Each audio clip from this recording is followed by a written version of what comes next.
നമസ്കാരം. 24 റൗണ്ടപ്പിലേക്ക് സ്വാഗതം. ഞാൻ സുഹൈൽ മുഹമ്മദ്. വാർത്തകൾ വിശദമായി പരിശോധിക്കാം. കോഴിക്കോട് താമരശ്ശേരിയിൽ 10ാം ക്ലാസ് വിദ്യാർത്ഥി മുഹമ്മദ് ഷഹബാസിനെ കൊലപ്പെടുത്തിയ കേസിലെ മുഖ്യപ്രതിയുടെ പിതാവ് കൊട്ടേഷൻ സ്വർണ്ണക്കടത്ത് കേസുകളിൽ പ്രതി. TP വധക്കേസ് പ്രതിക്കൊപ്പം ഇയാൾ നിൽക്കുന്ന ചിത്രങ്ങൾ പുറത്തുവന്നു. ഇന്ന് പോലീസ് നടത്തിയ റെയ്ഡിൽ ഇയാളുടെ വീട്ടിൽ നിന്ന് മുഹമ്മദ് ഷഹബാസിനെ മർദ്ദിക്കാൻ ഉപയോഗിച്ച നഞ്ചക്ക് കണ്ടെത്തി. TP ചന്ദ്രശേഖരൻ വധക്കേസിലെ പ്രതി TK രജീഷിനൊപ്പം മുഹമ്മദ് ഷഹബാസ് കൊലക്കേസിലെ മുഖ്യപ്രതിയുടെ പിതാവ് നിൽക്കുന്ന ചിത്രമാണിത്. സ്വർണ്ണക്കടത്ത്, കൊട്ടേഷൻ കേസുകളിൽ പ്രതിയാണ് വിദ്യാർത്ഥിയുടെ പിതാവ്. ഇന്ന് പോലീസ് നടത്തിയ തെരച്ചിലിൽ ഇയാളുടെ വീട്ടിൽ നിന്നും മുഹമ്മദ് ഷഹബാസിനെ മർദ്ദിക്കാൻ ഉപയോഗിച്ച നഞ്ചക്ക് കണ്ടെത്തി. ഇവിടെ രാവിലെ പരിശോധനയ്ക്ക് എത്തിയിരുന്നുവെങ്കിലും വീട് പൂട്ടിയ നിലയിലായിരുന്നു. മാതാപിതാക്കളെ വിളിച്ചു വരുത്തിയ ശേഷം നടത്തിയ റെയ്ഡിലാണ് നഞ്ചക്ക് പിടിച്ചെടുത്തത്. മകനെ മർദ്ദിച്ചതിൽ കൊട്ടേഷൻ സംഘത്തിന് ബന്ധമുണ്ടെന്ന് മുഹമ്മദ് ഷഹബാസിന്റെ പിതാവ് ആരോപണം ഉന്നയിച്ചിരുന്നു. ഇന്ന് ഷഹബാസിന്റെ കൊലപാതകത്തിൽ പ്രതികളായ 5 വിദ്യാർത്ഥികളുടെ വീടുകളിലും പോലീസ് പരിശോധന നടത്തിയിരുന്നു. പരിശോധനയിൽ 4 മൊബൈൽ ഫോണുകളും ഒരു ലാപ്ടോപ്പും കണ്ടെത്തി. ഇവ ശാസ്ത്രീയ പരിശോധനയ്ക്ക് വിധേയമാക്കും. കൂടുതൽ ആളുകളുടെ പങ്ക് കണ്ടെത്താനായി പോലീസ് CCTV ദൃശ്യങ്ങൾ ശേഖരിച്ച് പരിശോധിച്ചു വരികയാണ്. അതേസമയം കേസിലെ 3 പ്രതികൾ കഴിഞ്ഞ വർഷവും വിദ്യാർത്ഥികളെ മർദ്ദിച്ച ദൃശ്യങ്ങൾ പുറത്തുവന്നു. സ്കൂളിലുണ്ടായ പ്രശ്നത്തിന്റെ പേരിലായിരുന്നു കഴിഞ്ഞ ജനുവരി 5, 6 തീയതികളിലെ സംഘർഷം.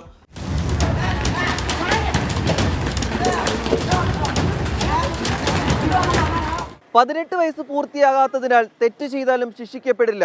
നിയമം നൽകുന്ന ഈ ഇളവ് നമ്മുടെ കുട്ടികൾക്ക് എന്തും ചെയ്യാനുള്ള ലൈസൻസായി മാറുന്നു എന്നാണ് താമരശ്ശേരിയിലെ സംഭവം സൂചിപ്പിക്കുന്നത്. രാഹുൽ സുരേഷ്, 24 കോഴിക്കോട്. കോഴിക്കോട് മുഹമ്മദ് ഷഹബാസ് കൊലക്കേസ് പ്രതികളുടെ പരീക്ഷാ കേന്ദ്രം മാറ്റി. താമരശ്ശേരി ഹയർ സെക്കൻഡറി സ്കൂളിൽ നിന്ന് വെള്ളിമാട് കുന്നിലേക്കാണ് പരീക്ഷാ കേന്ദ്രം മാറ്റിയത്. പരീക്ഷാ കേന്ദ്രം മാറ്റണമെന്നാവശ്യപ്പെട്ട് പോലീസ് പരീക്ഷാ ഭവൻ സെക്രട്ടറിക്കും ജില്ലാ കളക്ടർക്കും കത്ത് നൽകിയിരുന്നു. സുരക്ഷാ കാരണങ്ങളാലാണ് പരീക്ഷാ കേന്ദ്രം മാറ്റിയത്. തിരുവനന്തപുരം വിതുരയിൽ 16-കാരന് സമപ്രായക്കാരുടെ ക്രൂരമർദ്ദനം. പെൺസുഹൃത്തിനെ കുറിച്ച് മോശം പറഞ്ഞെന്ന് ആരോപിച്ചായിരുന്നു മർദ്ദനം. ഫെബ്രുവരി 16 നടന്ന ആക്രമണത്തിന്റെ ദൃശ്യങ്ങൾ പുറത്തുവന്നു. വീട്ടുകാരുടെ പരാതിയിൽ പോലീസ് കേസെടുത്ത് അന്വേഷണം തുടങ്ങി.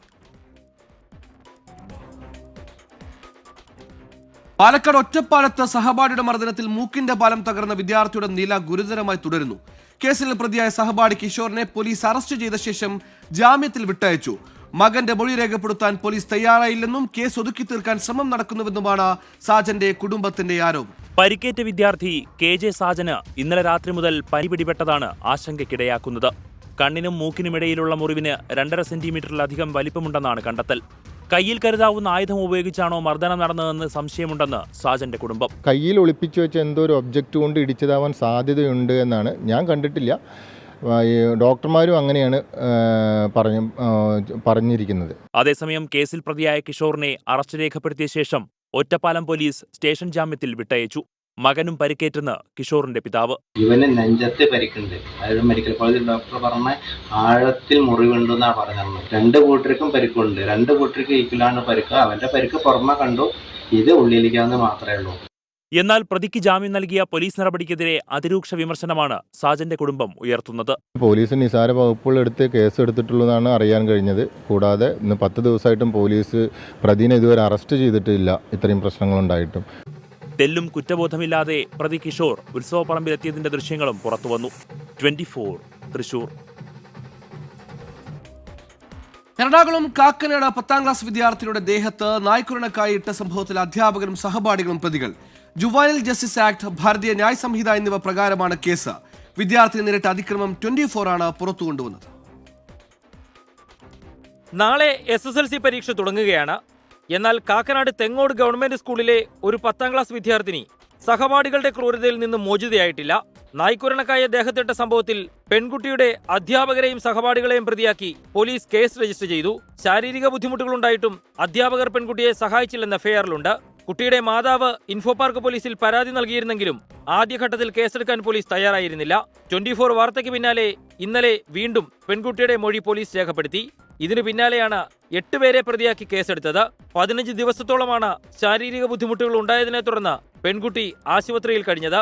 നിലവിൽ പ്രതിപ്പട്ടികയിൽ ഉൾപ്പെട്ട കുട്ടികൾക്കടക്കം നാളെ SSLC പരീക്ഷ ആരംഭിക്കുന്ന സാഹചര്യത്തിൽ പരീക്ഷ കഴിഞ്ഞ് കേസിന്റെ തുടർ നടപടികൾ മുന്നോട്ട് കൊണ്ടുപോകാനാണ് പോലീസിന്റെ തീരുമാനം. S. ശ്യാംകുമാർ, 24 കൊച്ചി. ലഹരിക്കെതിരായ 24 അന്വേഷണം തുടരുന്നു. കൊച്ചിയിൽ ലഹരി മരുന്ന് വാങ്ങാൻ പണം കിട്ടാതായതോടെ പ്രായപൂർത്തിയാകാത്ത കുട്ടികൾ മോഷണത്തിന് വരെ ഇറങ്ങി. നിർത്തിയിട്ട ബൈക്ക് മോഷ്ടിക്കുന്ന ദൃശ്യങ്ങൾ ഇവർ ഇൻസ്റ്റഗ്രാം ഗ്രൂപ്പുകളിൽ പങ്കുവച്ചു. മോഷണം നടത്തിയെന്ന് സമ്മതിക്കുന്ന കുട്ടികളുടെ ശബ്ദ സന്ദേശവും മോഷണ ദൃശ്യങ്ങളും 24-ന് ലഭിച്ചു.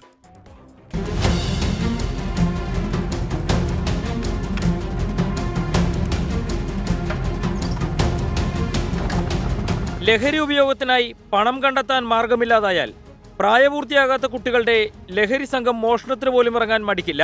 കൊച്ചി നഗരത്തിൽ നിന്നുമാണ് ഇങ്ങനെ ബൈക്ക് മോഷ്ടിക്കുകയും അതിന്റെ ദൃശ്യങ്ങൾ ഇൻസ്റ്റഗ്രാം ഗ്രൂപ്പുകളിൽ പങ്കുവെക്കുകയും ചെയ്യുന്നത്. ബൈക്ക് വിറ്റ് കിട്ടിയ പണം ഉപയോഗിച്ച് പെൺകുട്ടികളെ ലഹരി ഉപയോഗിക്കാൻ പുറത്തു കൊണ്ടുപോയത് എങ്ങനെയെന്നും ഇതേ ഗ്രൂപ്പിൽ പങ്കുവച്ചിട്ടുണ്ട്.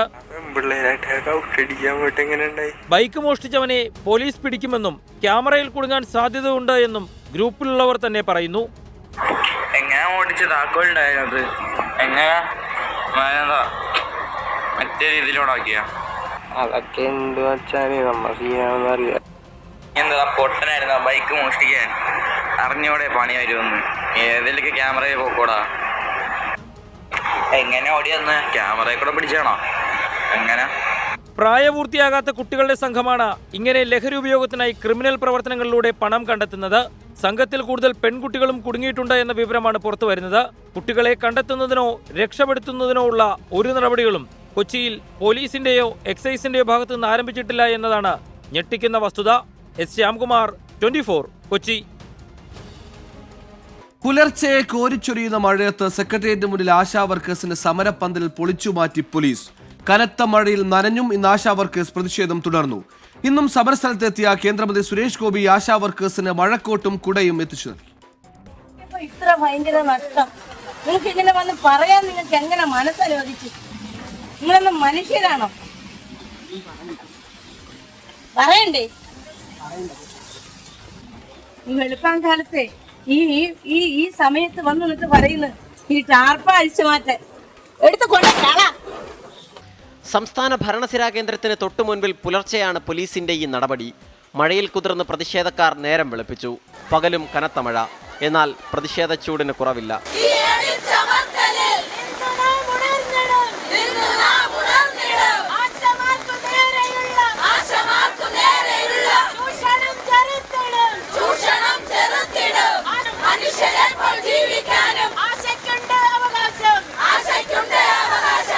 ടാർപ്പാളിൻ പിടിച്ചിരിക്കാനും അനുവദിക്കില്ലെന്നാണ് പോലീസ് നിലപാട്.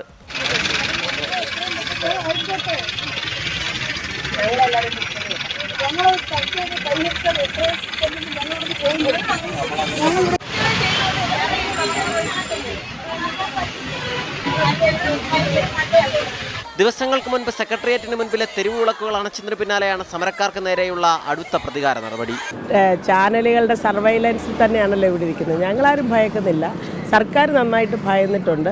അതുകൊണ്ടാണ് ഇത്തരത്തിലുള്ള കാട്ടിക്കൂട്ടലുകളെല്ലാം നടത്തുന്നത്. പോലീസിനെ കൊണ്ട് സർക്കാർ ചെയ്യിക്കുന്നതെന്ന് സമരപ്പന്തൽ സന്ദർശിച്ച അടൂർ പ്രകാശ് എം പി ആരോപിച്ചു. സമരസ്ഥലത്തെത്തിയ സുരേഷ് ഗോപി ആശാ വർക്കേഴ്സിന് റെയിൻകോട്ടും കുടയും വാങ്ങി നൽകി. ആ കേട്ടത് ഞാൻ എത്തിക്കേണ്ടടുത്ത് എത്തിക്കും, എപ്പോഴും ചെയ്തതുപോലെ. നാളെ ആയിരക്കണക്കിന് പേരെ അണിനിരത്തി നിയമസഭാ മാർച്ചിനൊരുങ്ങുകയാണ് ആശാ വർക്കേഴ്സ്. 24, തിരുവനന്തപുരം. 24 റൗണ്ടപ്പ് തുടരുന്നു. നിയമസഭയിൽ നാളെ അവതരിപ്പിക്കേണ്ട സർവകലാശാല നിയമ ഭേദഗതി ബില്ലിൽ അനിശ്ചിതത്വം.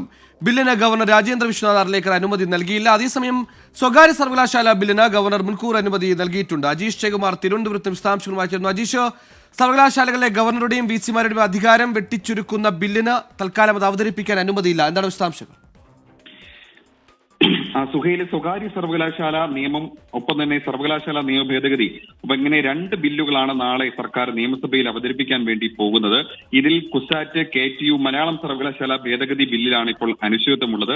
ഈ ബില്ലുകൾ മലയാളത്തിലാണ് തയ്യാറാക്കിയിട്ടുള്ളത്. അതുകൊണ്ട് തന്നെ ഗവർണറുടെ മുൻകൂർ അനുമതി ആവശ്യമായി വരും. മുൻകൂർ അനുമതി ഇല്ലാതെ സഭയിൽ ഈ ബില്ല് അവതരിപ്പിക്കാനാകില്ല. പക്ഷേ സ്പീക്കർ പ്രത്യേകമായി റൂളിംഗ് ഇറക്കി കഴിഞ്ഞാൽ സർക്കാരിന് ഈ ബില്ല് അവതരിപ്പിക്കാം. പക്ഷേ അപ്പോഴും ഉള്ളൊരു പ്രശ്നം ഗവർണറുടെ രാജ്ഭവന്റെ ഒരു സമീപം, ഈ ബില്ലിൽ രാജ്ഭവന്റെ ഒരു സമീപം ഇങ്ങനെയാണെങ്കിൽ സർക്കാരിന് ഈ ബില്ല് നിയമസഭയിൽ പാസാക്കിയാലും ഗവർണറുടെ രാജ്ഭവന്റെ അംഗീകാരം കിട്ടണമെന്നില്ല. കാരണം മുൻപിരുന്ന ഗവർണറും ഇതേ സമീപനം തന്നെയാണ് ഇത്തരം ബില്ലുകളിൽ ഒക്കെ എടുത്തിരുന്നത്. എന്തായാലും മുൻകൂർ അനുമതി ഈ സ്വകാര്യ സർവകലാശാല ബില്ലിന് നേരത്തെ തന്നെ മുൻകൂർ അനുമതി നൽകിയിരുന്നു. 8 സർവകലാശാലകളെ ബാധിക്കുന്ന വിഷയം കൂടിയായിരുന്നു ഇത്. ഇതിൽ ഗവർണറുടെ അധികാര പരിധി വെട്ടിക്കുറയ്ക്കുന്നതടക്കം ഇതിൽ പ്രോസ് ചാൻസലറായ വിദ്യാഭ്യാസ മന്ത്രി ഉന്നത വിദ്യാഭ്യാസ മന്ത്രിക്ക് സെക്രട്ടറിക്ക് കൂടുതൽ അധികാരം നൽകുന്നു, രജിസ്ട്രാർക്ക് കൂടുതൽ അധികാരം നൽകുന്ന നിയമങ്ങളാണിതിൽ. ഇതിൽ ഗവർണർക്കും വൈസ് ചാൻസലർക്കും അധികാരം കുറയ്ക്കുന്ന നിയമ ഭേദഗതികളാണ് ഈ ബില്ലിലുള്ളത്. അവതരിപ്പിക്കാൻ അനുമതിയില്ലെങ്കിലും സ്പീക്കർ റൂളിംഗ് പ്രകാരം അവതരിപ്പിക്കാമെങ്കിലും പിന്നീട് അത് ഗവർണറുടെ അനുമതിക്ക് വിട്ടാൽ അത്രത്തോളം എളുപ്പമാകില്ല എന്നതുകൂടിയുണ്ട്. ഈ കാര്യത്തിലും മറ്റു വാർത്തകളിലേക്കാണ്. സ്വകാര്യ സർവകലാശാല കരട് ബില്ല് നാളെ നിയമസഭയിൽ. ഓരോ കോഴ്സിലും 40% സീറ്റുകൾ സംസ്ഥാനത്തെ സ്ഥിരം താമസക്കാരായ വിദ്യാർത്ഥികൾക്ക് സംവരണം ചെയ്യണമെന്ന വ്യവസ്ഥ ബില്ലിലുണ്ട്. ബില്ല് സെലക്ട് കമ്മിറ്റിക്ക് വിടണമെന്ന് പ്രതിപക്ഷം ആവശ്യപ്പെട്ടു. സംസ്ഥാനത്ത് സ്വകാര്യ സർവകലാശാലകൾ സ്ഥാപിക്കുന്നതിനും അവയുടെ പ്രവർത്തനങ്ങൾ നിയന്ത്രിക്കുന്നതിനുമായി കേരള സംസ്ഥാന സ്വകാര്യ സർവകലാശാലകൾ സ്ഥാപനവും നിയന്ത്രണവും എന്ന കരട് ബില്ല് നാളെ നിയമസഭ ചർച്ച ചെയ്യും. സ്വകാര്യ സർവകലാശാലകളിൽ 40% സീറ്റ് കേരളത്തിൽ നിന്നുള്ള വിദ്യാർത്ഥികൾക്ക് ലഭിക്കും. ഈ സീറ്റുകളിൽ സംവരണം ഉൾപ്പെടെ പാലിക്കണമെന്നാണ് കരട് നിർദ്ദേശം. എന്നാൽ പ്രൊഫഷണൽ കോഴ്സുകളിൽ സംവരണം വ്യത്യസ്തമായതിനാൽ ഈ നിർദ്ദേശത്തിൽ അവ്യക്തതയുണ്ട്. വിദ്യാഭ്യാസ മേഖലയിൽ അനുഭവപരിചയവും വിശ്വാസ്യതയുമുള്ള സ്പോൺസറിംഗ് ഏജൻസിക്ക് സ്വകാര്യ സർവകലാശാലയ്ക്ക് വേണ്ടി അപേക്ഷിക്കാം. സർവകലാശാലയുടെ നടത്തിപ്പിൽ അധ്യാപക നിയമനം, വൈസ് ചാൻസലർ നിയമനം ഉൾപ്പെടെയുള്ള കാര്യങ്ങളിൽ UGC, സംസ്ഥാന സർക്കാർ അടക്കമുള്ള നിയന്ത്രണ ഏജൻസികളുടെ നിർദ്ദേശങ്ങൾ പാലിക്കണം. 25 കോടി രൂപ കോർപ്പസ് ഫണ്ട് ട്രഷറിയിൽ നിക്ഷേപിക്കണം. പട്ടികജാതി പട്ടികവർഗ വിഭാഗങ്ങളിലെ വിദ്യാർത്ഥികൾക്ക് നൽകുന്ന ഫീസ് ഇളവ്, സ്കോളർഷിപ്പ് എന്നിവ നിലനിർത്തും. സ്വകാര്യ സർവകലാശാലകൾക്ക് മറ്റു പൊതു സർവകലാശാലകളെ പോലെ എല്ലാ അധികാരങ്ങളും അവകാശങ്ങളും ഉണ്ടാകുമെന്നും കരട് ബില്ലിൽ പറയുന്നു. ബില്ല് സെലക്ട് കമ്മിറ്റിക്ക് വിട്ട് കൂടുതൽ ചർച്ചകൾക്ക് ശേഷമേ പാസ്സാക്കാവൂ എന്ന നിലപാടാണ് പ്രതിപക്ഷത്തിനുള്ളത്. എന്നാൽ ബില്ല് സബ്ജക്ട് കമ്മിറ്റിക്ക് വിട്ട് ഈ സമ്മേളന കാലയളവിൽ തന്നെ നിയമമാക്കാനാണ് സർക്കാർ ലക്ഷ്യമിടുന്നത്. 24 തിരുവനന്തപുരം. ഹൈക്കമാൻഡിന്റെ ഐക്യസന്ദേശ ആഹ്വാനങ്ങൾക്കിടെ അഭിപ്രായ വ്യത്യാസം പറഞ്ഞു തീർത്ത് മുല്ലപ്പള്ളി രാമചന്ദ്രനും കെ സുധാകരനും. മുല്ലപ്പള്ളി രാമചന്ദ്രനുമായി കമ്മ്യൂണിക്കേഷൻസ് ഗ്യാപ്പ് ഉണ്ടായെന്നും പ്രശ്നങ്ങൾ പരിഹരിച്ചുവെന്നും കെ സുധാകരൻ പറഞ്ഞു. സുധാകരനെതിരെ ദേശീയ നേതൃത്വത്തിന് കത്തയച്ചിട്ടില്ലെന്ന് മുല്ലപ്പള്ളി രാമചന്ദ്രനും പ്രതികരിച്ചു. KPCC പ്രസിഡന്റ് സ്ഥാനത്ത് നിന്ന് കെ സുധാകരനെ മാറ്റണം എന്ന ഒരു വിഭാഗത്തിന്റെ ആവശ്യം ശക്തമാണ്. നേതൃത്വവുമായി ഇടഞ്ഞു നിൽക്കുന്ന മുല്ലപ്പള്ളി രാമചന്ദ്രൻ ഇക്കാര്യം ആവശ്യപ്പെട്ട് ദേശീയ നേതൃത്വത്തിന് കത്തയച്ചു എന്ന വാർത്ത പ്രചരിച്ചതിന് പിന്നാലെയാണ് കെ സുധാകരൻ വടകരയിലെ വീട്ടിലെത്തി മുല്ലപ്പള്ളി രാമചന്ദ്രനുമായി അനുരഞ്ജന ചർച്ച നടത്തിയത്. ചർച്ച 1.5 മണിക്കൂറോളം നീണ്ടുനിന്നു. തങ്ങൾക്കിടയിൽ കമ്മ്യൂണിക്കേഷൻ ഗ്യാപ്പ് മാത്രമെന്നും പ്രശ്നങ്ങൾ പരിഹരിക്കാൻ കഴിഞ്ഞെന്നും കെ സുധാകരൻ. നമുക്കതൊരു അനിവാര്യമാണ്. മുല്ലപ്പള്ളി രാമചന്ദ്രൻ്റെ സാന്നിധ്യവും സേവനവും പാർട്ടിക്ക് അനിവാര്യമാണ് എന്ന് തോന്നൽ നമുക്കുണ്ടായപ്പോൾ ഞങ്ങൾ എല്ലാം ഇവിടുത്തെ കോൺഗ്രസ് ജില്ലയിലെ നേതാക്കന്മാരുമായി സംസാരിച്ച് ഞാൻ അദ്ദേഹത്തെ കാണാൻ വന്നു. അദ്ദേഹം അത് ഹൃദയപൂർവ്വം സ്നേഹത്തോടെ അത് സ്വീകരിച്ചു. ആ സ്വീകരിച്ച അദ്ദേഹത്തിൻ്റെ വലിയ മനസ്സിൻ്റെ മുമ്പിൽ ഞാൻ നമിക്കുന്നു. പാർട്ടിയിൽ സജീവമാകുമെന്നും നേതൃത്വത്തിന് കത്തയച്ചിട്ടില്ല എന്നുമായിരുന്നു മുല്ലപ്പള്ളി രാമചന്ദ്രന്റെ പ്രതികരണം. ഒരു കമ്മ്യൂണിക്കേഷൻ ഗ്യാപ്പ് ഉണ്ടായിരുന്നു. ആ കമ്മ്യൂണിക്കേഷൻ ഗ്യാപ്പ് അത് പരിഹരിക്കേണ്ട ഭാഗമായിട്ടാണ് എനിക്ക് ഒരു AICC പ്രസിഡന്റിനും എനിക്ക് കത്ത് കൊടുക്കേണ്ട ഒരു സാഹചര്യം ഇന്നില്ല. എനിക്ക് ഇന്ത്യയിലെ എല്ലാ കോൺഗ്രസ് നേതാക്കന്മാരുമായിട്ട് അത്രയും ബന്ധമുണ്ട്. ഒരു ഫോൺ എടുത്ത് വിളിച്ചാൽ എൻ്റെ ഫോൺ അറ്റൻഡ് ചെയ്യാത്ത ഒരു നേതാവും ഇന്ത്യൻ നാഷണൽ കോൺഗ്രസിലില്ല. അങ്ങനത്തെ ഒരു ഗതികേടൊന്നും എനിക്കില്ല, ഒരു കത്തയക്കേണ്ട ഗതികേടൊന്നും. ചർച്ചയിൽ KPCC working president T Siddique MLA, general secretary K Jayanth, DCC president K Praveenkumar എന്നിവർ പങ്കെടുത്തു. 24 കോഴിക്കോട്. സംസ്ഥാന സർക്കാരിനെ പ്രശംസിച്ചുള്ള വിവാദ ലേഖനത്തിൽ ഒടുവിൽ കോൺഗ്രസ് നേതൃത്വത്തിന് വഴങ്ങി ശശി തരൂർ MP. കേരളം വ്യവസായ വളർച്ചയിൽ മുന്നിലെന്ന നിലപാട് ശശി തരൂർ തിരുത്തി. സംസ്ഥാന സർക്കാർ പറയുന്ന റിപ്പോർട്ടുകളിൽ യാഥാർത്ഥ്യമില്ലെന്നാണ് തരൂരിന്റെ പുതിയ നിലപാട്. ഡോക്ടർ ശശി തരൂരും കേരളത്തിലെ കോൺഗ്രസ് നേതാക്കളും തമ്മിൽ ദിവസങ്ങൾ നീണ്ട വാക്പോരുകളാണ് ഇതോടെ അവസാനിച്ചത്. കേരളത്തിന്റെ വ്യവസായ വളർച്ചയെ പുകഴ്ത്തിയ ശശി തരൂരിന്റെ നിലപാട് പാർട്ടിയിൽ വലിയ എതിർപ്പിന് വഴിവെച്ചു. കോൺഗ്രസ് നേതാക്കൾ രംഗത്തെത്തിയെങ്കിലും കണക്ക് കിട്ടിയാൽ തിരുത്താമെന്നായിരുന്നു തരൂരിന്റെ വെല്ലുവിളി. പുറത്തുവന്ന റിപ്പോർട്ടുകൾ യാഥാർത്ഥ്യമല്ലെന്ന് ശശി തരൂർ നിലപാട് തിരുത്തി. കഴിഞ്ഞ 9 വർഷത്തിനിടെ ആയിരക്കണക്കിന് ചെറുകിട സംരംഭങ്ങൾ പൂട്ടിപ്പോയെന്ന റിപ്പോർട്ട് ശശി തരൂർ പങ്കുവച്ചു. സ്റ്റാർട്ടപ്പുകൾ കടലാസിലൊതുങ്ങരുത്. സംസ്ഥാന സർക്കാരിന്റെ ഉദ്ദേശശുദ്ധിയെ അഭിനന്ദിക്കാമെന്നും ശശി തരൂർ പറയുന്നു. വെള്ളിയാഴ്ച ഹൈക്കമാൻഡും കേരള നേതാക്കളും തമ്മിൽ കൂടിക്കാഴ്ച നടത്തിയിരുന്നു. പാർട്ടി തീരുമാനത്തിനൊപ്പം നിൽക്കണമെന്ന നിർദ്ദേശവും ലഭിച്ചു. ഇതിനു പിന്നാലെയാണ് ശശി തരൂരിന്റെ നിലപാട് മാറ്റം. 24 തിരുവനന്തപുരം. ഡോക്ടർ ശശി തരൂർ MPയുടെ നിലപാട് മാറ്റത്തെ സ്വാഗതം ചെയ്യുന്നുവെന്നും ശശി തരൂരിനെ കണ്ണിലെ കൃഷ്ണമണി പോലെ നോക്കുമെന്നും കെ സുധാകരൻ പറഞ്ഞു. നമ്മൾ സാധാരണഗതിയിൽ നമ്മൾ പ്രതീക്ഷിക്കാത്ത ഒരു പദപ്രയോഗം അദ്ദേഹം ഉപയോഗം നടത്തി എന്നത് മാത്രമാണ് അദ്ദേഹത്തിൻ്റെ അകത്ത്. അത് അദ്ദേഹം തന്നെ സംസാരിച്ച് തിരുത്തി. 1 തവണയല്ല 2 തവണയല്ല 3 തവണയിലധികം അദ്ദേഹം അത് പറഞ്ഞു കഴിഞ്ഞു.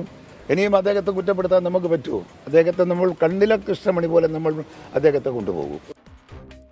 ദേശീയ ഗെയിംസിൽ കളരിപ്പയറ്റ് ഒഴിവാക്കിയതുമായി ബന്ധപ്പെട്ട വിവാദത്തിൽ ഉത്തരവാദിത്തമില്ലെന്ന് കേന്ദ്ര കായിക മന്ത്രാലയം. മത്സരങ്ങളുടെ നടത്തിപ്പും മത്സരക്രമവും നിശ്ചയിക്കുന്നത് ഇന്ത്യൻ ഒളിമ്പിക് അസോസിയേഷനാണെന്ന് കേരളത്തിന് അയച്ച കത്തിന് കേന്ദ്രം മറുപടി നൽകി. ദേശീയ ഗെയിംസ് സമാപിച്ച് ദിവസങ്ങൾ കഴിഞ്ഞിട്ടാണ് കേരളം അയച്ച കത്തിന് കേന്ദ്രം മറുപടി നൽകിയത്. ദേശീയ ഗെയിംസിൽ കളരിപ്പയറ്റ് മത്സരങ്ങളിൽ നിന്ന് ഒഴിവാക്കിയത് വിവാദമായിരുന്നു. സംസ്ഥാന കായിക വകുപ്പിനെയും സ്പോർട്സ് കൗൺസിലിനെയും കുറ്റപ്പെടുത്തി കേരള ഒളിമ്പിക് അസോസിയേഷനാണ് വിഷയത്തിൽ ആദ്യം രംഗത്തെത്തിയത്. കളരിപ്പയറ്റ് ഉൾപ്പെടുത്താൻ കേരളം സമ്മർദ്ദം ചെലുത്തിയില്ലെന്നായിരുന്നു കേരള ഒളിമ്പിക് അസോസിയേഷന്റെ വിമർശനം. എന്നാൽ ഗെയിംസ് തുടങ്ങുന്നതിന് മുന്നോടിയായി സംസ്ഥാന സർക്കാർ കേന്ദ്ര കായിക മന്ത്രാലയത്തിന് കത്തയച്ചിരുന്നു. ഇതിന് കേന്ദ്ര സർക്കാർ നൽകിയ മറുപടിയാണ് പുറത്തു വന്നത്.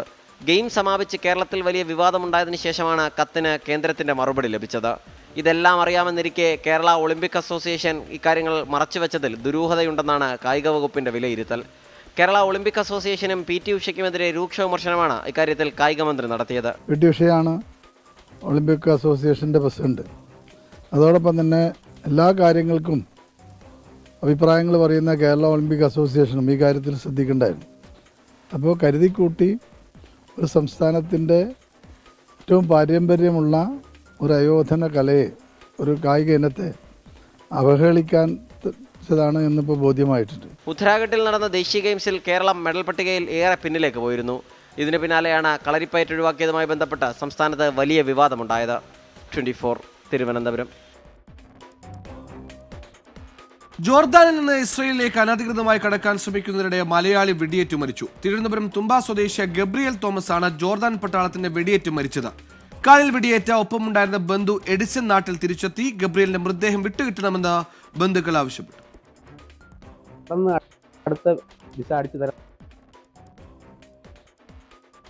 സന്ദർശന വിസയിലാണ് ഗബ്രിയേൽ തോമസും എഡിസണും ജോർദാനിലെത്തിയത്.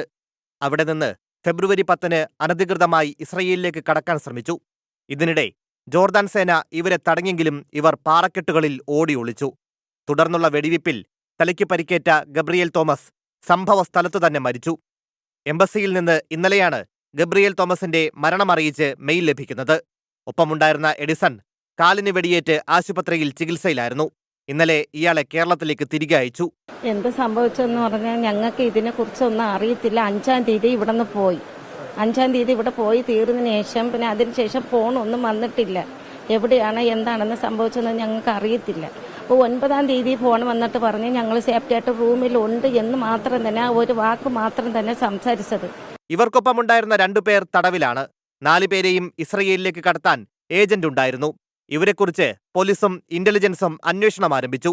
കുടുംബത്തിന്റെ ആവശ്യം അടൂർ പ്രകാശ് MP വിദേശകാര്യ മന്ത്രാലയത്തെ അറിയിച്ചിട്ടുണ്ട്. 24 തിരുവനന്തപുരം. ഇസ്രായേൽ ജോർദാൻ അതിർത്തിയിൽ വെച്ചാണ് വെടിയേറ്റതെന്ന് മേനകുളം സ്വദേശി എഡിസൺ ചാൾസ് 24നോട്. അവസാനമായി ഗബ്രിയേലിനെ കയ്യിൽ പിടിച്ച് എഴുന്നേൽപ്പിക്കുന്നതായി ഓർമ്മയുണ്ട്. കണ്ണു തുറക്കുമ്പോൾ ഒപ്പം ഗബ്രിയേൽ ഇല്ലായിരുന്നു. ബിജു എന്ന ഏജന്റ് മുഖാന്തരമാണ് ജോർദാനിലേക്ക് പോയതെന്നും എഡിസൺ ചാൾസ് പറഞ്ഞു. അപ്പോൾ വിസിറ്റിംഗ് പോയിട്ട് അവിടെ നിന്ന് അടുത്ത വിസ അടിച്ചു തരാമെന്നാണ് പറഞ്ഞ് നമ്മളെ കൊണ്ടുപോകുന്നത്. ഇവിടെ നിന്ന് ജോർദാനിൽ അടിച്ചല്ലോ, എന്നിട്ട് അവിടെ നിന്ന് ഈജിപ്ത് അടിച്ചിട്ട് തിരിച്ച് വീണ്ടും ജോർദാനിൽ വന്നിട്ട് അവിടെ നിന്ന് ഇസ്രായേൽ അടിച്ചു തരാമെന്ന് പറഞ്ഞിട്ടാണ് നമ്മൾ ഇവിടെ നിന്ന് കൊണ്ടുപോകുന്നത്. കാറിൽ അവർ ഈ കാറിൽ കുറച്ച് ദൂരം പോകും, എന്നിട്ട് വേറെ കാർ കൊണ്ടുവന്നിട്ട് അതിൽ കയറ്റും, വീണ്ടും ആ കാറിൽ കയറ്റും, അങ്ങനെയാണ് കൊണ്ടുപോയത്. രാത്രിയായപ്പോൾ ഒരു സ്ഥലത്ത് കൊണ്ട് ഇറക്കിയിട്ട് ഇവർ ഒരു ലൊക്കേഷൻ ഇട്ടെന്നിട്ട് പറയുന്നത് ഈ ലൊക്കേഷൻ നോക്കി അങ്ങ് പോവുക. നമ്മളങ്ങനെ നടന്നു ചെന്ന് കയറി കൊടുത്തതാണ് ഈ ജോർദാൻ ബോർഡറിലെ അവരുടെ ഫ്രണ്ടിൽ. നമ്മൾ 5 പേര്, ആ ഗൈഡും ശ്രീലങ്കയിലെ 2 പയ്യന്മാരും നമ്മൾ 2. അപ്പോൾ ഫസ്റ്റിൽ ഷൂട്ട് ചെയ്യുന്നത് എന്നെ ഷൂട്ട് ചെയ്ത് എൻ്റെ കാലിലാണ്, തുടയിലാണ് കൊണ്ടത്. അപ്പോൾ തുടയിൽ കൊണ്ടപ്പോൾ എൻ്റെ ബോധം പോയി. അപ്പോൾ തിരിച്ച് ഞാൻ കണ്ണു തുറന്ന് നോക്കിയപ്പോൾ കമാൻഡോ ഓഫീസിൻ്റെ അവിടെ ഡോക്ടർ ഈ ബുള്ളറ്റ് എടുക്കുന്നതാണ്. ഇതോടെ 24 കൊണ്ട് പൂർണ്ണമാകും.